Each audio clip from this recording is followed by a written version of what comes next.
So we're headed out tomorrow for a 2-month trip in our Grand Design Imagine XLS 17 MKE.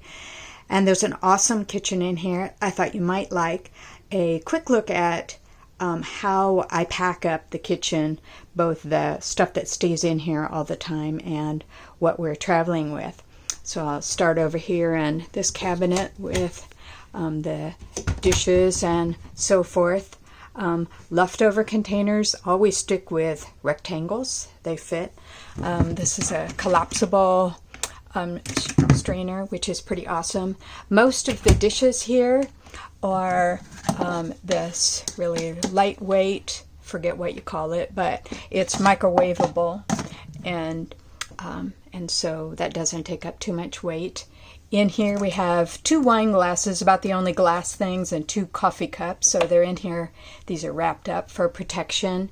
And then we have our drinking glasses and the plates and bowls here. Down below, I don't keep all that much in that little shelf, but down below we have coffee fixins right here. And behind that, some kind of random stuff. And then down below, here's 6 bottles of wine. Here's some muesli that's for my husband. And here's a spot for our coffee maker after we make our coffee tomorrow morning. Over here above, there's the trash can, and behind it is a little recycle bin. And then in here is a little dish pan that we keep our bread. So there's thin breads, tortillas underneath it. We do once in a while. We do have some regular bread, but we stick with those for traveling quite a bit. And then up above in here, I keep my spices. They're the little shrimpy bottles of Penzeys. That's a drying rack. And then, like towel. And then, probably like everybody does, here's silverware and such here. And then dish towels and such here. And random napkins and stuff like that down there. And then in this cabinet, we are vegetarians, almost vegans. So we don't eat meat. You'll see a couple of milk things that I cheat on, but because of that, we may look like we got enough to travel for forever, but we like to not have to worry about not being able to find something, and we don't eat out very much. So here's a lot of these little packets of pasta and rice that you can get at Costco or wherever. Huge thing of peanut butter. And then I try not to travel with a whole lot of canned goods. They're in here, but like one of everything, because you can always find cans somewhere. Up there, a toaster for when we have electricity, and some other marinara sauce and such. And then in this cabinet, this is the one that's kind of hard to get to back there, and so there's some others of non-perishable lightweight things, and stuff like chips and crackers and cereal and all that.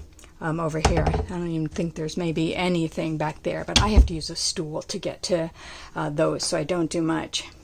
Now you may freak out at the refrigerator and freezer, but here goes. We kind of got enough food in here to last our entire trip.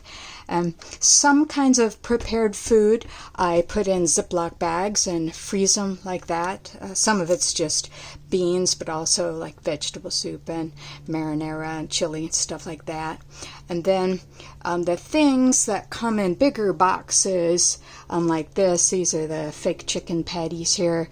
Rather than, because a big box won't fit, then I'll put it in a Ziploc bag and just cut a little bit of the cardboard there so that you can see the label.